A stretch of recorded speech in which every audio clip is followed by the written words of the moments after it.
ini sedikit perjalanan mencari ilmu terapi waktu itu ya. Kita coba belajar model Yunani, ada Anamnesis Reasito ya, dengan model-model apa itu, yoga, terapi, olah pikir dan sebagainya ya.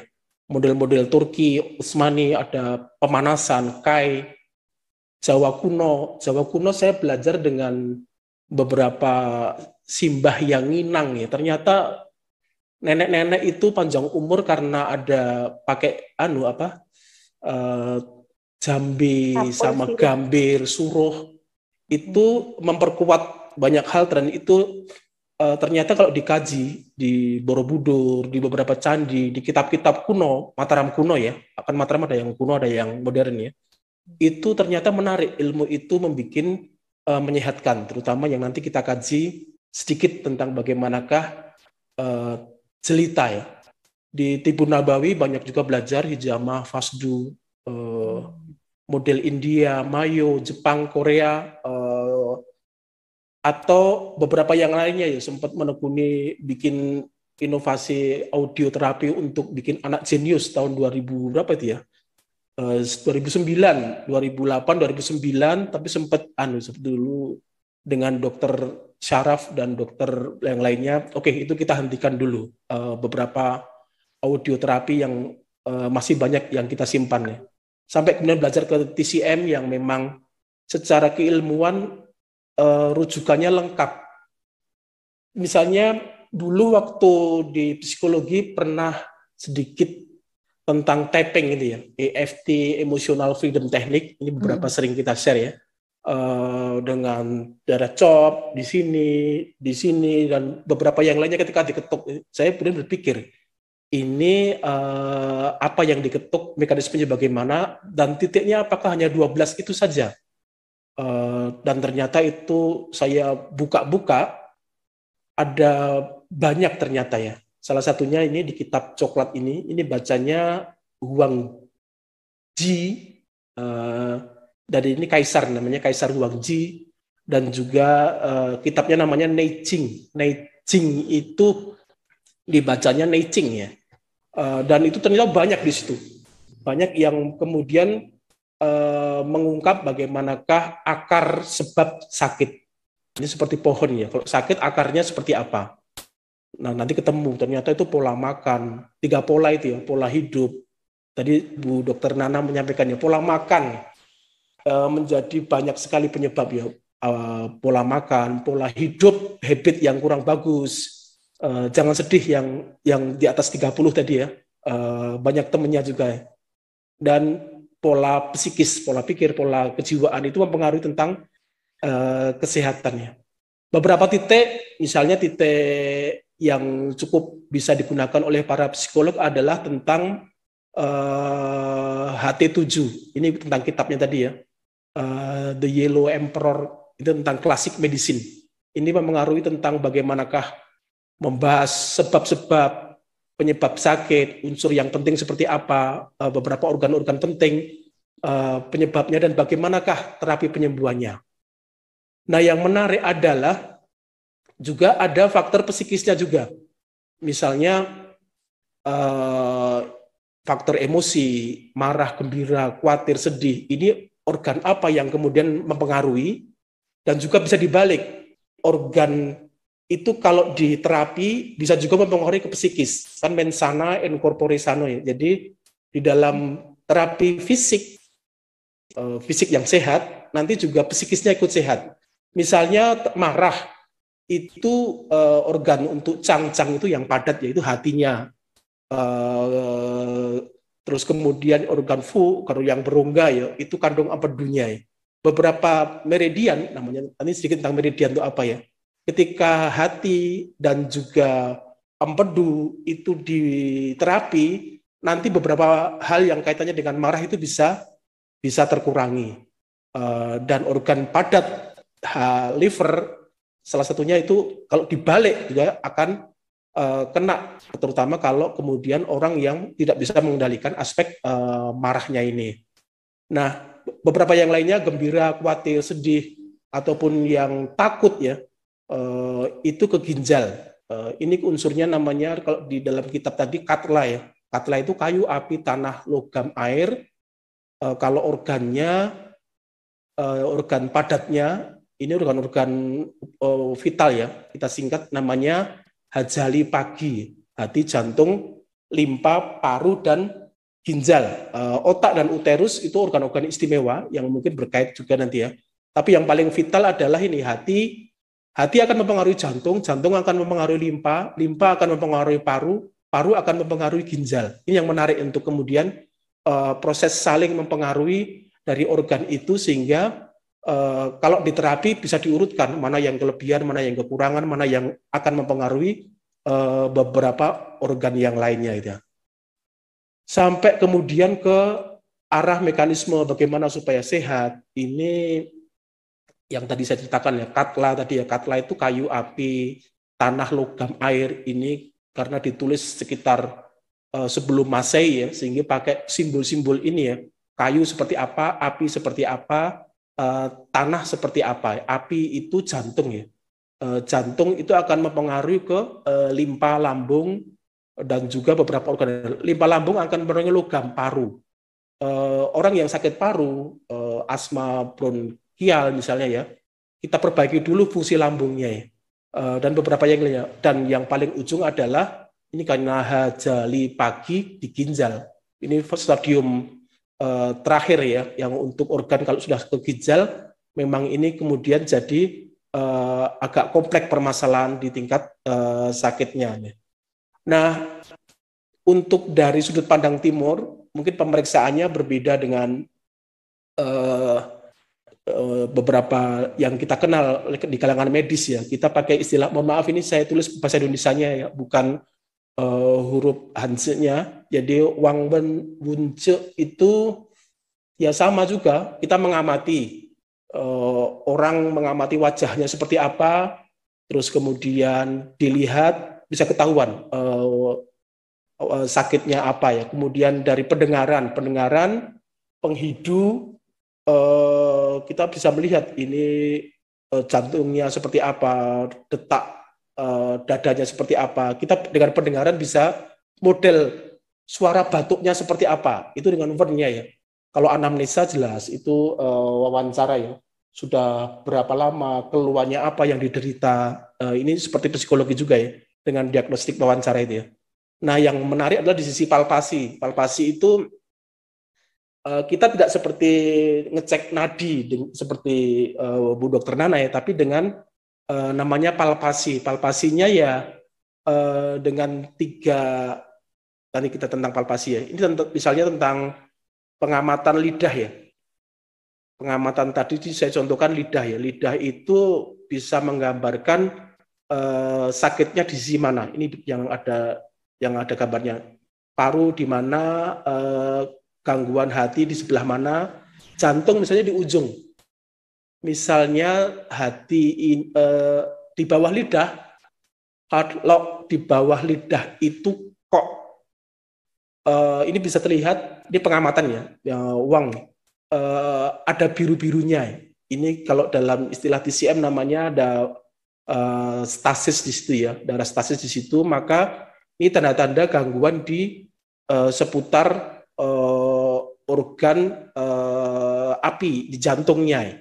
Nah inilah, jadi mungkin kalau dicek, oh ternyata ada nggak mulai gejala-gejala jantung koroner tadi yang sudah disampaikan oleh Bu Dokter Nana tadi ya. Nah itu bisa dilihat dari lidah, ini pengamatannya. Beberapa yang lainnya diamati dari mata. Mata ini kalau di rumah sehat kita sering menggunakan mata ini untuk mengungkap aspek psikologis dan juga fisik ya. Behavioral iridologi ini dikembangkan oleh Dr. Bernard Jensen ya.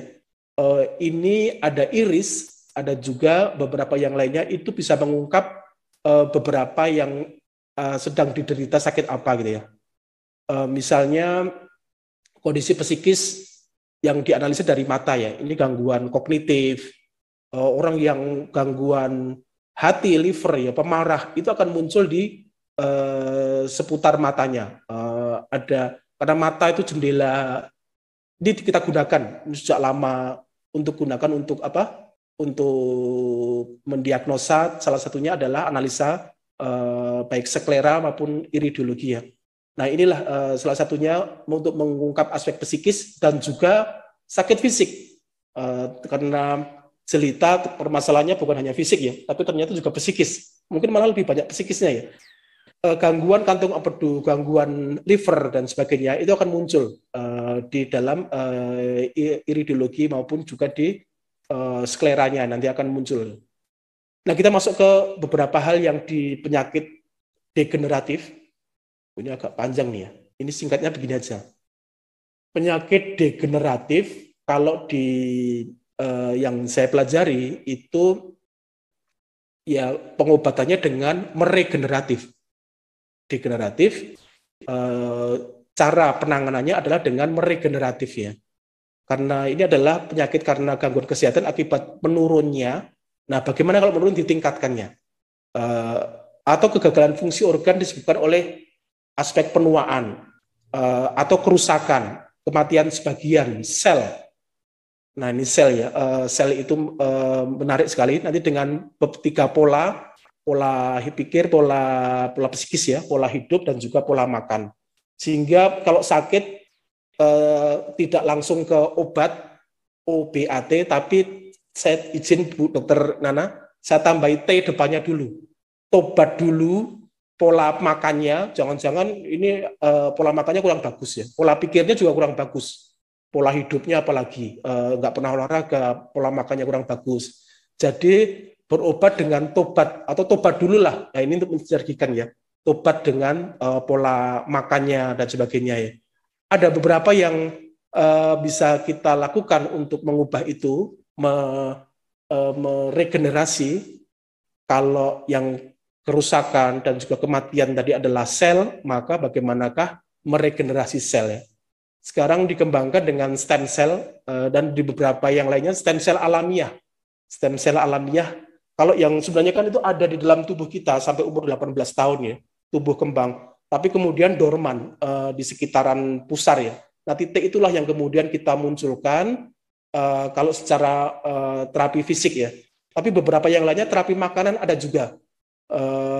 Beberapa orang umur 40 ke atas, bahkan 30 ke atas, kenapa orang itu sakit atau bahkan sampai meninggal, itu kan karena kalau yang saya pelajari mungkin karena banyak yang kondisi tubuh bersifat asam ya, asidosis ya. Pola makan yang salah, sehingga tubuh terlalu banyak manis, ternyata malah jadi tubuh kondisinya jadi asam, jadi mudah sakit ya. Sebagaimana yang dimunculkan, disampaikan oleh Dokter Nana tadi ya. Kondisi tubuh yang asam sehingga tubuh asidosis ya.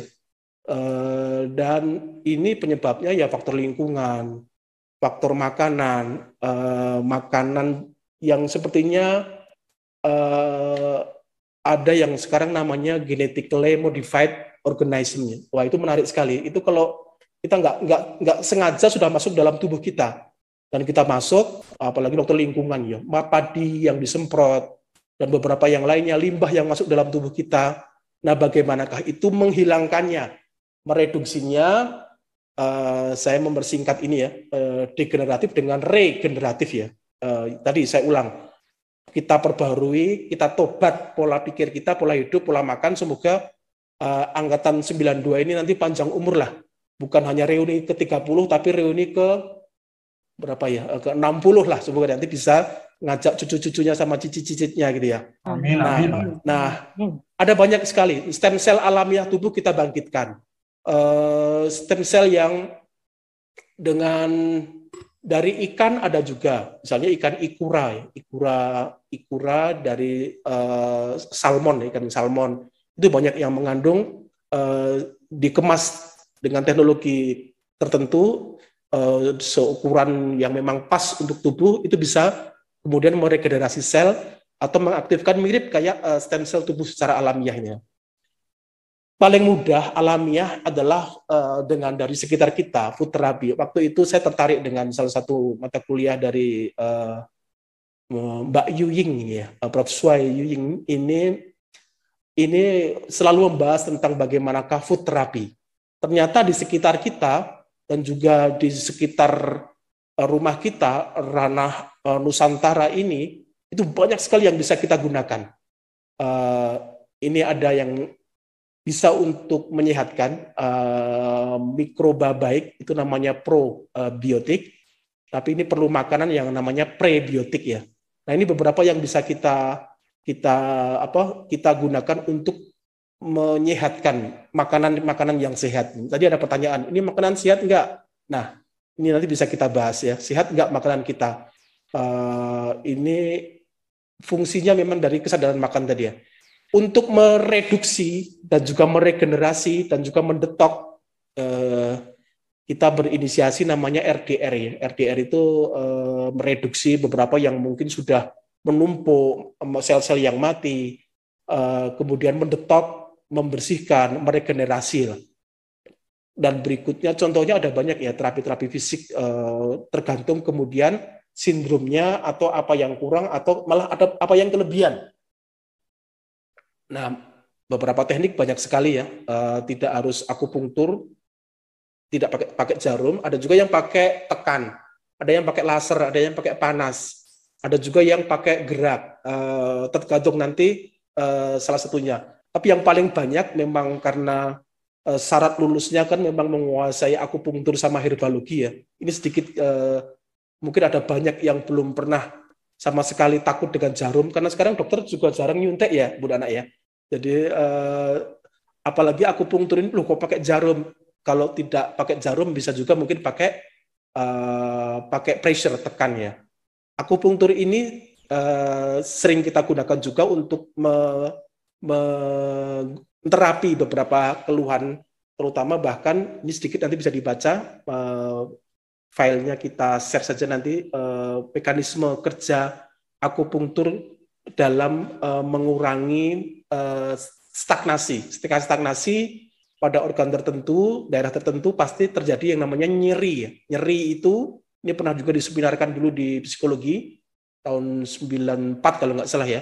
Nah ternyata baru saya ketemu, ternyata nyeri itu dari manakah munculnya dan bagaimanakah menghilangkannya. Nanti ini mungkin bisa dibaca-baca ya, karena terbatasnya waktu.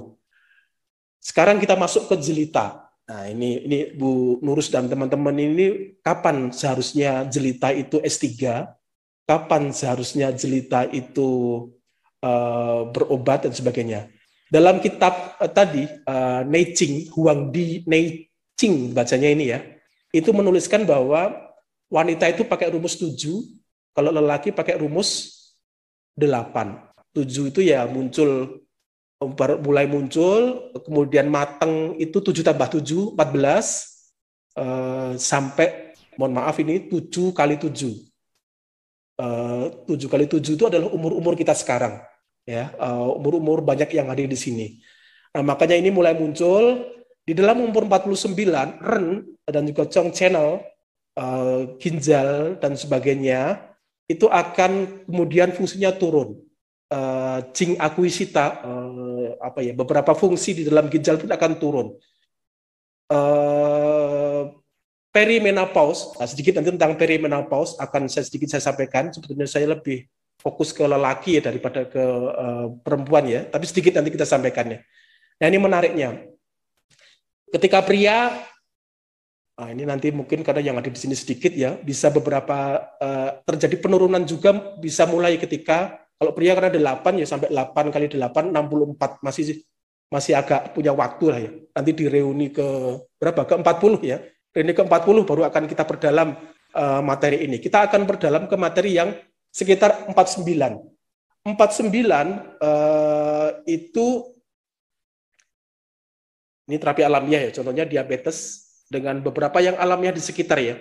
Karena pengawat, pewarna, perasa, dan beberapa yang lainnya. Mohon izin saya percepat Bu Nurus ya.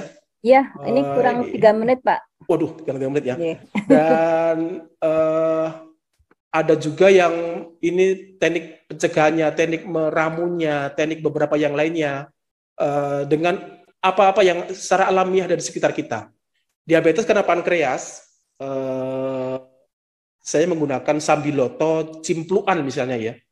Itu untuk menterapi secara lama, karena orang dengan makan indeks glikemik tinggi dari Magic Jar misalnya ya, itu kan lama, tidak hanya sekitar 1, 2, 3 hari kemudian kena diabetes ya, tapi itu berlangsung cukup lama ya.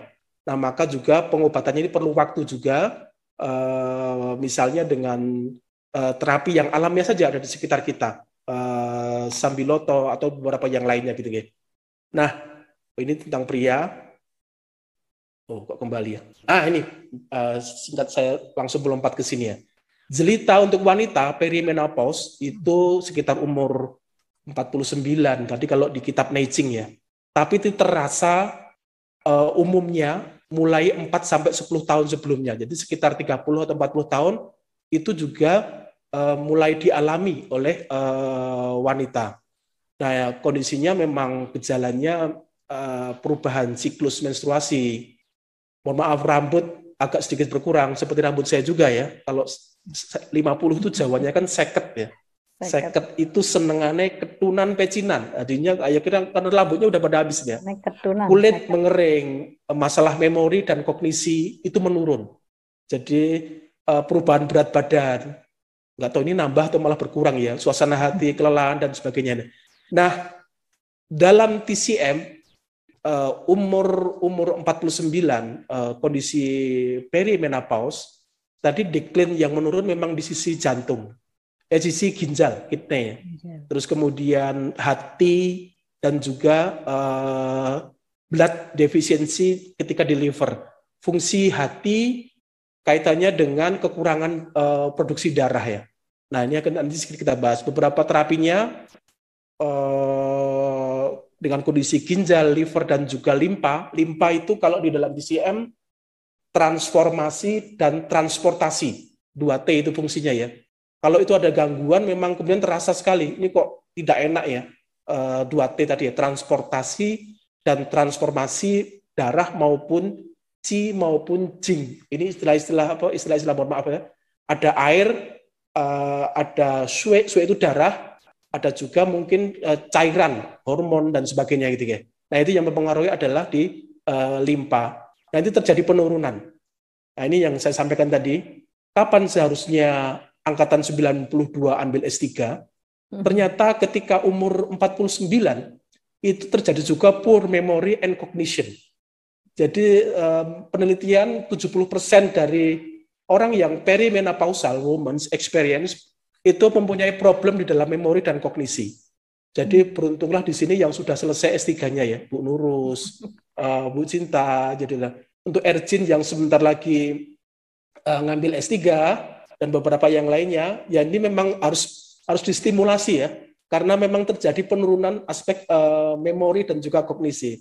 Nah, ada beberapa cara untuk kemudian menguatkan lagi aspek memori dan juga kognisi, dan ini beberapa nanti bisa dibaca, juga memperkuat menstrual cycle change yang memang berubah ya, terutama di organ-organ ini, liver, ginjal, dan juga jangan sampai terjadi blood defisiensi. Defisiensi itu berkurang lah. Nah, ini contoh tadi melihat lidah saja sudah ketahuan bagaimana terapi-terapinya. Ini untuk perimenopausal, dari saya sering pasien kemarin pandemi itu juga kita mengirimkan fotonya, lalu kemudian kita kirimkan herbalnya pakai ini aja, alamiahnya ya, dan alhamdulillah beberapa itu sehat kembali lah. Ini beberapa jurnal tentang bagaimana mengatasi yang dengan akupunktur dan juga dengan pegagan ya, Centella asiatica, pegagan yang memang digunakan untuk anak ADHD, anak ABK, itu ternyata juga bisa digunakan untuk perimenopausal. Ini menarik sekali, terapi-terapi yang lainnya gitu. Mungkin gitu nih, singkat, nanti bisa dibaca-baca sendiri proses beberapa tulisan-tulisan yang ada di jurnal dan beberapa titiknya itu di mana sepertinya nanti pas reuni atau pas di Solo akan kita buka titik hati 7, terutama semen, gerbang psikologis itu, tekanlah titik itu, maka anak ADHD, anak beberapa yang lainnya itu akan ada terasa perubahannya ketika ada titik-titik yang memang diterapi bahkan dengan tekan, nggak usah pakai jarum gitu ya. Ini beberapa makanan alamiah ya. Omega 3 tadi Bu Dr. Nana sudah menyampaikan, buah dengan apel, anggur, sayur, brokoli, sawi, serai. Nah, itu juga menarik. Serai ini khasiatnya banyak untuk kemudian bisa terapi. Mohon maaf begitu mungkin